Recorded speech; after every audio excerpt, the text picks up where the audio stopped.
Hi guys, I'm Adam Wilborn from WhatCulture. And I'm the inspirational Andy Murray from WhatCulture. And remember, if you're not frugal, you're a frog or something. An update on the ongoing issues between Sasha Banks and WWE. 2 huge new matches for Money in the Bank. And Backlash postponed. But first, this is the news. Hey, that worked quite nicely.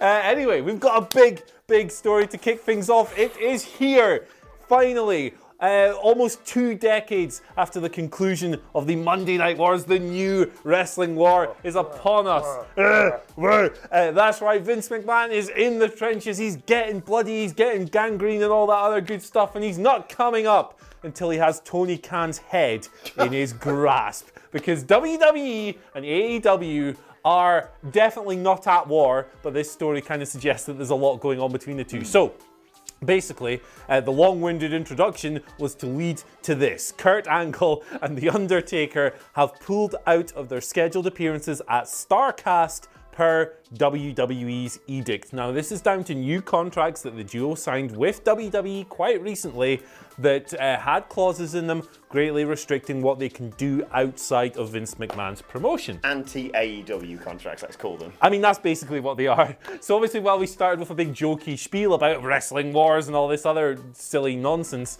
that's kind of what this is. Like, this is a response to what Vince McMahon feels is growing competition and a potential future threat. They're not a threat at the moment, but they might be later down the line. Conrad Thompson, the event organizer, broke this news when he was speaking to Sports Illustrated, of course, big friend of the channel. And he basically said, I've got the direct quote here, I had a friend discuss the situation with Vince McMahon, and I was assured that the heat wasn't on me or my event, but rather that The Undertaker shouldn't be doing personal appearances outside of WWE. He was assured that damages will be covered, and then that a potential replacement would be offered. He suggested Vince McMahon, which would be hell interesting, Triple H or Stephanie McMahon, and so forth, but he hasn't had anything back. He also just suggested Shawn Michaels. Shawn Michaels didn't want to do it because of Starrcast's closeness to AEW. Now, there's a lot to unpack here. WWE are obviously well within their rights to do something like this, whether you think subjectively it's the right thing to do or not. What do you reckon of this whole thing, Mr. Wilborn? Bloody love this. I knew you would. I came this morning, read that and went, Andy, it's starting. Look, yeah, I get it. It makes a lot of sense for WWE to go, that's a nice convention you've got there. It'd be a shame if someone ruined it by pulling out 2 of the biggest stars. Look, Starrcast II is going to be incredible regardless of whether or not Kurt Angle or the Undertaker are there. But yeah, you know, it's completely within WWE's control. If they've got these people to sign these new contracts, they didn't force them to sign these new contracts.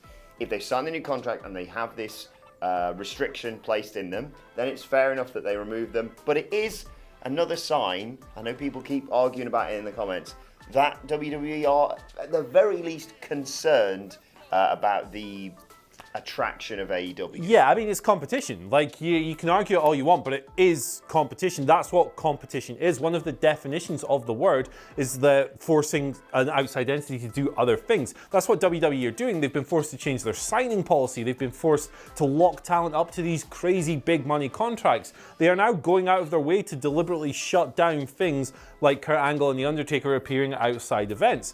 They have changed the way they do business because of AEW's existence. That is competition. If you're denying it, well, you probably should buy a dictionary or something. But look, none of this is nice. It's pretty underhand, but it's business. It's what Vince McMahon does. It's what he's always done. The people I feel sorry for here are Conrad, of course, because he's been kind of screwed over pretty big time, and people who were buying tickets to go and see Kurt Angle and The Undertaker at this thing.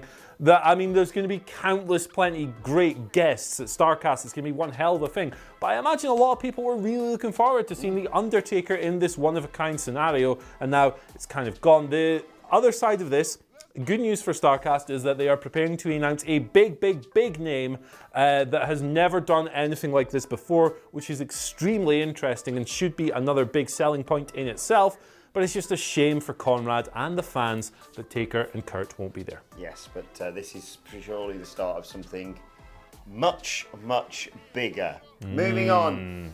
Speaking of actually someone who's been involved with WWE and linked with AEW, Sasha Banks, as reported on Shaggy Day, Dave Meltzer on Wrestling Observer Radio very recently, WWE and Sasha Banks are apparently now at a stalemate. They've been working on, obviously, bringing Sasha Banks back in. She had a very big fallout with WWE in the immediate aftermath of WrestleMania 35 and her and Bayley losing the women's tag team titles. And it was rumoured that she was going to be going to AEW, maybe leaving her contract or whatever. There's still a faint hope, apparently, from some people within WWE. She will return in time for the Money in the Bank pay-per-view next month.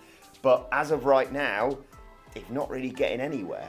Yeah, this whole thing has just turned into a big awkward political soup, hasn't it? All this talk that WWE might actually be willing to let her wind down her contract, but they will freeze it for X amount of time.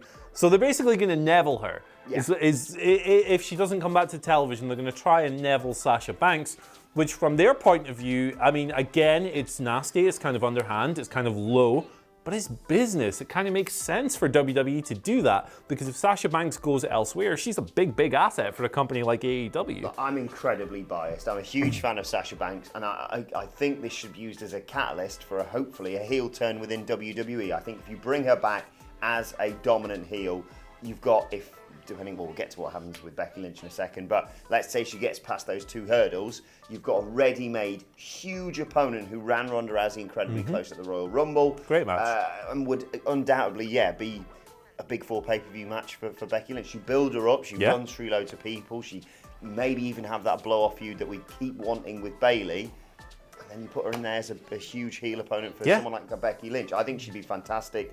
I hope that they realise that they need to utilise her, because she's kind of done nothing outside of the tag and the Ronda Rousey match. Yeah, that's the thing. When you create a situation via like weird or poor booking for years and years and years, and you have this massive legion of creatively stifled, talented people, they are eventually going to start rebelling when competition starts emerging. And AEW is emerging now. Of course, Sasha Banks now potentially has the opportunity to go and ply her trade elsewhere and perhaps feel like more of a valued employee, more of a promoted star.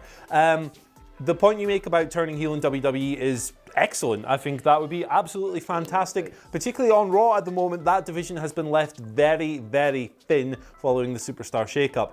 Whatever happens with this story, I think it's going to be really interesting to see how it pans out, and I can't wait to see what's next, personally. Speaking of can't wait to see what's next, Money in the Bank is a pay-per-view that's happening. The card is coming together rather nicely, and on last night's SmackDown, we got 2 new matches. So, perhaps the most significant of these is that Becky Lynch will be defending her SmackDown Women's Championship against Charlotte Flair, who won a fantastic little #1 contenders match with Bayley.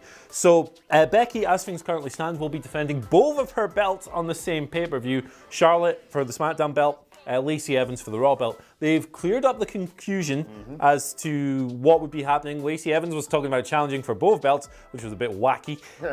What do you reckon of this match? Yeah, I'm really excited to see it, and I think with her facing Lacey and Charlotte on the same night, there's various different permutations and different ways that they can book it, and I can't wait to see what happens. Yeah, I mean, they're always great, like these matches. I know we've seen it like 1,000 times before, but with the qualities this high, who cares? The second match that we can talk about here is Roman Reigns, the big dog. He came out at the top of the show. Shane McMahon was already in the ring. He confronted Shane, and he was jumped from behind by Elias. So those guys are going to wrestle at Money in the Bank.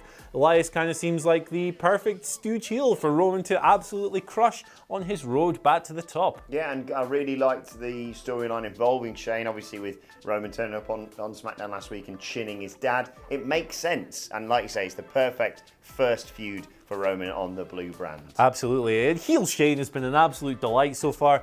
Him versus Roman at SummerSlam, could we see that? I mean, it sounds like a big bag of bollocks, but I'm 100% into that.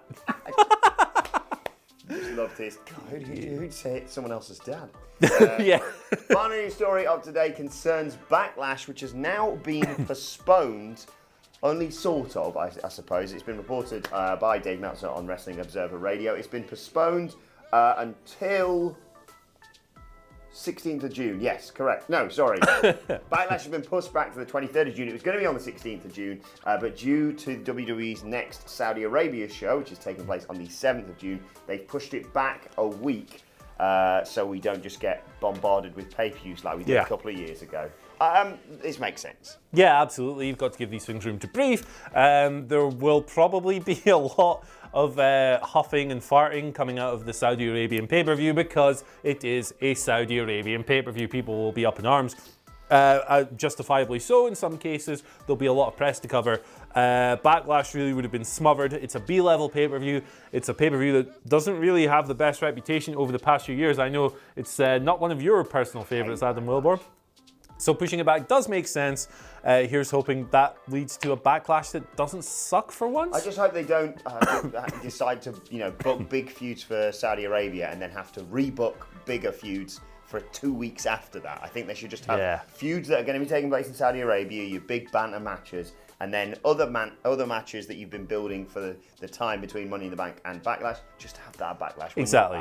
Do Triple H versus Sting in Saudi Arabia, and then do Daniel Bryan versus, Roman Reigns. Yeah, Daniel Bryan will definitely be fresh because he ain't going to Saudi Arabia. Absolutely right, not. let's move on to your Twitter questions. Don't forget you can tweet them at us at WhatCulture WWE. First question comes from Uesugi Kenshin. I've got Legend. Name down. Smashed it. Since WWE has nothing for him to do, should Gable get a manager to help him on the roster? Someone like a Kurt Angle suggested. I don't think so. I think that Chad Gable is a really fully formed three-dimensional professional wrestler in that he's not only good in the ring, I think he's got good personality and good charisma, and he can talk. The problem is he doesn't get to show it too often. We saw, particularly in NXT, when he was doing all that backstage stuff with Jason Jordan, then transferring into bigger tag team feuds. The guy's fantastic. He's a lot like early Kurt Angle with this goofy sense of dork charisma. It comes off really, really well. I think that for Chad Gable to prosper, all they need to do is let him show that. And I think that a manager, particularly Kurt Angle, who he's been compared to so many times, might actually overshadow him. Yeah, that might be a very good point. I thought maybe it'd be a nice idea with Kurt, but that does make a lot of sense. Just push him. That's all I really want. Give him a push. Give him a push. Second question today comes from the Fat Man on Twitter, who says, long-time watcher, first-time question. The Fat Man. If you were to pick a final opponent for The Undertaker, who do you think should be tasked to put him out to pasture? Baron Corbin. Baron Corbin? No, obviously not. Although, if Baron Corbin beat him in a minute, would that not be hilarious?